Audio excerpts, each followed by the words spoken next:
Heroes and விஜிலண்டிஸ் தான் அவங்க அது மொனாக் லெகசி ஆஃப் மான்ஸ்டர்ஸோட சீசன் 2 எபிசோட் 8 பிரேக் டவுன் தான் இந்த வீடியோவில் நான் பார்க்க போகிறோம். டைம் மிஸ் பண்ணாமல் டேட்டா பிரேக் டவுனுக்குள்ளே இறங்கிடலாமா? இந்த எபிசோடில் தான் பார்த்தீங்கன்னா நம்ம காஜிலாவே கண்ணில் காட்டி இருந்திருப்பாங்க. காஜிலா கூட நெக்ஸ்ட் ஒரு ஃபைட் இருந்துட்டு இருக்கோம். பட் அதையுமே ரொம்ப ஷார்ட்டாக தான் காட்டி இருந்திருப்பாங்க.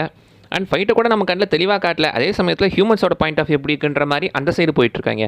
ஒன்று காட்டினா ஃபைட்டை முடிச்சா காட்டுங்க, அது எப்படியா இப்படி பாதியாக காட்டு ஒரு மாதிரி தான் வந்துட்டு இருந்துச்சு. பட் ஸ்டில் பார்த்தீங்கன்னா ஃபைட் ஒரு நடந்துட்டுருக்கு.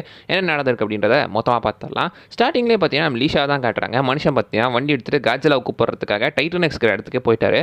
டைட்டனெக்ஸ் அந்த பீச்சுக்குள்ளே பார்த்தீங்கன்னா மண் தோண்டிட்டு இருக்க மாதிரி இருக்கும். அண்ட் அந்த ஸ்கராப்ஸ் எல்லாமே சுற்றி சேர்ந்து ஏதோ ஒன்று கட்டுற மாதிரி இருந்துட்டு அப்சல்யூட்லி பார்த்தீங்கன்னா அந்த டைட்டனெக்ஸ் இங்கே கூடு கட்டிக்கிட்டு இருக்கு. வித் அந்த ஸ்கராப்ஸோட ஹெல்ப்போட பார்த்தீங்கன்னா அது கூடு கட்டி அங்கே இருக்கவங்க பார்த்தீங்கன்னா அதெல்லாம் கட்டி முட்டை போட்டு தான் பிளான் பண்ணிட்டு இருக்கு. ஸோ இந்த டைட்டனெக்ஸ் பார்த்தீங்கன்னா டெக்னிக்கலாக இப்போ இனப்பெருக்கம் பண்ணுறதுக்கு தான் வந்திருக்கு. அங்கே வந்து பார்த்தீங்கன்னா முட்டையை தான் போட்டுட்டு இருந்திருக்கு. அதுக்கு அந்த ஸ்கிராப்ஸாக ஹெல்ப் பண்ண மாதிரி காட்டியிருக்காங்க. பத்தாவதுக்கு அதோட கையுமே பார்த்தீங்கன்னா ஹீல் ஆகிற மாதிரி காட்டியிருந்திருக்காங்க. நீங்கள் பார்த்தீங்கன்னா தெரியும், தெளிவாக அந்த கை பார்த்தீங்கன்னா இப்போ முளைச்சிட்டு இருக்கு. அது இந்த டைமில் முளைக்குது அப்படின்னு தெரியல. ஒரு ஸ்கிராப்ஸோட ஹெல்ப்போட முளைச்சிக்கிட்டு இருக்கோ வெளில என்னவோ அது ரெஸ்ட் எடுத்தால் அந்த மாதிரி நடக்கும் என்னன்னு நினைக்கிறேன். பட் இப்போ பார்த்தீங்கன்னா அதுக்குமே ஒரு ஹீலிங் ஃபேக்டர் இருக்குன்ற மாதிரி தான் காட்டியிருக்காங்க. ஸோ அந்த மான்ஸ்டர்ஸ்க்குமே டெக்னிக்கலாக ஒரு ஹீலிங் ஃபேக்டர் இருந்துகிட்டு தான் இருக்குது. அதோட கை பார்த்தீங்கன்னா திரும்ப டக்குன்னு முளைச்சிட்டு இருக்க மாதிரி தான் காட்டியிருக்காங்க. அண்ட் இதோக்க பார்த்தீங்கன்னா செக்ரட்டரி ஆஃப் டிஃபென்ஸ் கால் பண்ணி என்ன சொல்கிறாருன்னா, இந்த காஜிலாவை அழிக்க போகிறோம், அதுக்கு பார்த்தீங்கன்னா நியூக்ளியர் வெப்பன்ஸ் கூட யூஸ் பண்ணலாம் அப்படின்ற மாதிரியான ஒரு பேச்சு போயிட்டு இருக்குதாங்க. ஸோ மிலிட்ரி இன்வால்வ் பண்ணி இதை அழிக்க தான் பிளான் பண்ணிக்கிட்டு இருக்காங்க. அந்த டைரக்டர் ஜெனரல் பேரிஸ் எவ்வளோதான் சொன்னாலும் பார்த்தீங்கன்னா செக்ரட்டரி டிஃபென்ஸ் கேட்குற மாதிரி தெரியல. இந்த மான்ஸ்டர்ஸை அழிக்கிறதுல தான் அவங்க பார்த்தீங்கன்னா இப்போ குறியாக வந்துட்டு இருக்காங்க. இன்னொரு பிக்னியாட்டல் சுச்சுவேஷனை உருவாக்க வேணாம் அப்படின்னு சொன்னாலும் இவங்க கேட்குற மாதிரி தெரில. டெக்னாலஜி அப்போ இருக்கிறத விட இப்போ எவ்வளோ மாறிட்டு இருக்கு. இப்போ நம்மளால் ஈஸியாகவே அதை அழிச்சிட முடியும். ஸோ அந்த டைட்டனை அழிக்கிறது தான் இப்போ ஒரே வழி அப்படி மாதிரி சொல்லி இப்போ அந்த டைட்டனை அழிக்கிறதுக்கு தான் அவங்க ட்ரை பண்ணிக்கிட்டு இருக்காங்க. அதுக்காக ஒரு பெரிய மிலிட்ரி ஃப்ளீட்டே இந்த பக்கம் வந்துட்டு இருக்க மாதிரி மென்ஷன் பண்ணுவாங்க. அண்ட் அதே சமயத்தில் அது இப்போ ஆஸ்திரேலியாவில் இருந்துட்டு இருக்கு. ஆனால் அமெரிக்கன் ஆர்மி பண்ணுற மாதிரி காட்டியிருக்காங்க.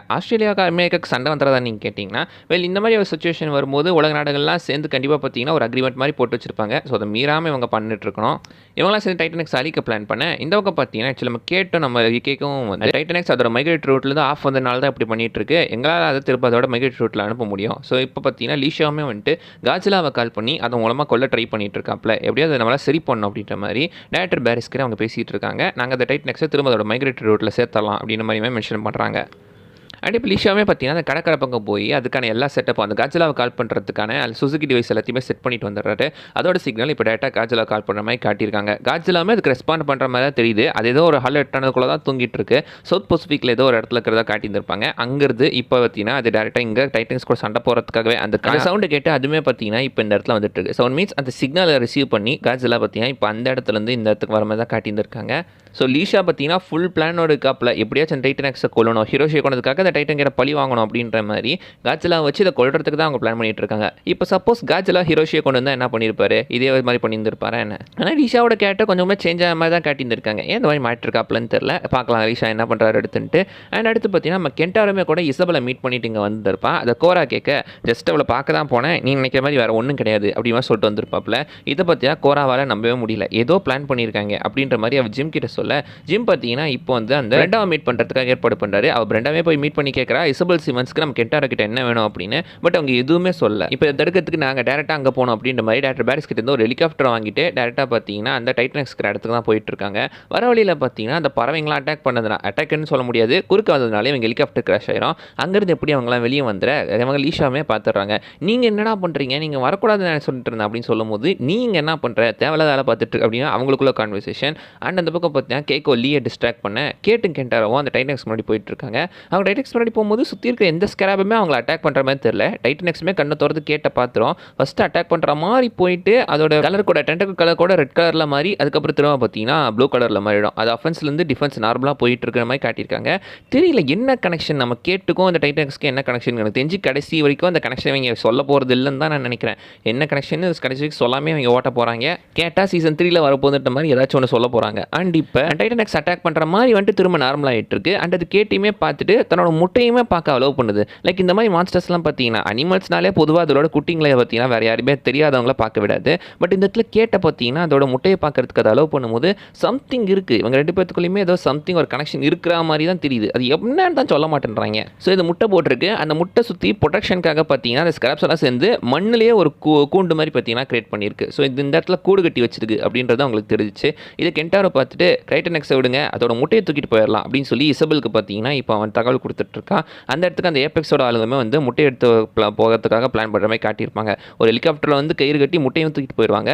அதே இடத்துல கரெக்டாக அந்த லீசா சிக்னலை பார்த்து காட்ஜிலாவுமே வந்துடும். ஏன்னா அமெரிக்கன் மிலிட்ரி நியூக்ளியர் அட்டாக் வந்த போது அவங்களாம் இன்னும் ஆளை காணோம். ஆனால் அவங்களுக்கு முன்னாடியே மொனார்க் வந்துடுது, ஏபெக்ஸ் வந்துடுது, காட்ஜிலாவும் வந்துடுது. இவங்க எந்த ஊரில் இருந்துகிட்டு இருக்காங்கன்னு தெரியல. அண்ட் இப்போ கென்டார் இப்படி பண்ணுது கேட்டுக்கு பற்றியும் சுத்தம் பிடிக்கல. ஏன்டா அப்படி பண்ணன்னு சொல்லும்போது நமக்கு வேறு வழி இல்லை, இதுதான் ஒரே வழி அப்படி மாதிரி சொல்லிட்டு இப்போ அதுங்க எடுத்து சண்டை போட விட்டுட்டு இருக்காங்க. காட்ஜிலா வந்த உடனே அடி பொழந்துக்கிட்டு இருக்கு டைட்டன் எக்ஸை. என்ன இதெல்லாம் பார்க்க காட்ஜிலா தான் கிங் ஆஃப் மான்ஸ்டர்ஸ், அதை ஆல்ரெடி மென்ஷன் பண்ணியிருந்திருப்பாப்ல இதே எபிசோடில். அப்படி இருக்கிறது ஏன் தேவையில்லாமல் டைட்டன் எக்ஸை அட்டாக் பண்ணணும்? டைட்டன் எக்ஸ்க்கும் இதுக்கும் என்ன பிரச்சனை? அது வந்துட்டு முட்டையை போட்டுட்டு இருக்கு. ஸோ அது டெக்னிக்கலாக ஒரு மதர் மான்ஸ்டர் தான், குட்டியை பாதுகாக்க தான் சண்டை போட்டுட்டு இருக்கு. காட்ஜிலா ஏன் சம்மந்தமே இல்லாமல் இதை அடிக்க வரணும், ஏன் சண்டை போட வரணும்? அட்டாமிக் பிரத்தை வச்சு கூட அதை ஷூட் பண்ணுற மாதிரி தான். அட்டாமிக் பிரத்தை வச்சுலாம் அட்டாக பற்றியா எந்த மாஸ்டர் இருந்தாலும் தாங்காது, செத்துருந்தான். அப்படி இந்த டைட்டனை கொள்ற அளவுக்கு காட்ஜிலா ஏன் அப்படி பண்ணுது, என்ன விஷயன்றதை நம்ம கிட்ட தெளிவாக சொல்ல. காட்ஜிலா தான் முன்னாடி அடி பண்ணிச்சு போகிற மான்ஸ்டர்ஸே எதுவுமே பண்ணாது. பட் இந்த இடத்துல டைட்டன் எக்ஸுமே பார்த்தீங்கன்னா அந்த ஒரு மதர் இன்ஸ்டிங்க்ட் அதில் தான் வந்து சண்டை போடுற மாதிரியுமே காட்டியிருப்பாங்க. அந்த சண்டை நடந்துகிட்டு இருக்கு. எப்படியே பார்த்தீங்கன்னா அவங்க முட்டையை தூக்கிட்டு போயிடுறாங்க. இந்த சண்டைக்கு நடுவில் டைட்டன் எக்ஸ் காட்ஜிலாவுக்கு சண்டை போயிட்டு இருக்கு. அது அட்டாமிக் பிரத்தை அட்டாக் பண்ணும்போது கரெக்டாக பார்த்தீங்கன்னா கவட்டைக்கடியில் பூந்து எஸ்கேப் ஆகிற மாதிரி அந்த அட்டாமிக் பிரத்துக்கு அடியில் பூந்து டைட்டன் எக்ஸ் எஸ்கேப் ஆயிரும். அதோட முட்டையை தேடி தான் போயிட்டு இருக்கு. கரெக்டாக அது கண்ணு முன்னாடியே முட்டையை தூக்கிட்டு போக, அது முட்டையை கடை எடுத்துட்டு போறீங்க, என் குழந்தைய கொடுங்கடா அப்படின்னு சொல்லி காட்ஜிலாவை கூட விட்டுட்டு தன்னோட முட்டையை பாதுகாக்கிறதுக்காக அது பின்தொடர்ந்து போகிற மாதிரி காட்டியிருப்பாங்க. இவங்க முட்டையை தூக்கிட்டு போக, முட்டையை தூக்கிட்டு நமக்கு டைட்டன் எக்ஸ் அதை ஃபாலோ பண்ணிட்டு போக, அதை ஃபாலோ பண்ணி நம்ம காட்ஜிலா போக, ஒரே கூத்தாக இருக்கும் அப்படின்ற மாதிரி இதுங்களுக்குள்ள பார்த்தீங்கன்னா சண்டை நடந்துட்டு இருக்கு. அண்ட் கேட்ட வரமே அந்த ஏபெக்ஸ் வண்டியில் எஸ்கேப் ஆகிற மாதிரியும் லீ கேக்கோமே கூட அந்த வண்டியில் அவங்க ஜீப் எஸ்கேப் ஆகிற மாதிரி காட்டியிருந்திருப்பாங்க. அந்த பக்கம் பார்த்தீங்கன்னா டைட்டன் எக்ஸை காட்ஜிலா தொத்திட்டு போகிற மாதிரி காட்டி இந்த எபிசோட முடிக்கிறாங்க. ரொம்ப ஷார்ட்டான எபிசோடு தாங்க. ஐ திங்க் 40 மினிட்ஸ்க்குள்ளே தான், 38 or 30 சம்திங் அந்த மினிட்ஸ் தான் இருக்குன்னு நினைக்கிறேன். ரொம்ப ஷார்ட்டாக முடிஞ்சிட்டு இருக்கு. எபிசோடில் சொல்கிற அளவுக்கும் பெருசாக ஒன்றும் இல்லை. இவங்க எதுக்குமே ஆன்சர் சொல்ல மாட்டாங்க, மேலும் மேலும் கேள்வி எடுக்கிறாங்களே தவிர கேள்விக்கு ஆன்சரே சொல்ல மாட்டேன்றாங்க. அப்படி தான் போயிட்டு இருக்கு. இல்லை ஏதாவது சொல்கிறாங்களா இல்லையா அப்படின்றத இன்னும் 2 எபிசோட், அவள் தான் 2 எபிசோடு தான் இருக்குது. அதுக்குள்ளே என்னத்த சொல்ல போகிறாங்க? சரி இருந்தாலும் பார்ப்போம் என்னத்தான் சொல்கிறாங்க அப்படின்றத. அண்ட் அவள் தான் அங்கே இந்த வீடியோலாம் சொல்ல வந்தது. அதை விஷயம் மிஸ் பண்ணால் நீங்கள் கீழே கமெண்ட் பண்ணுங்க, பார்க்கலாம். அடுத்த வீடியோவில் பார்க்குற வரைக்கும் பை பாய்.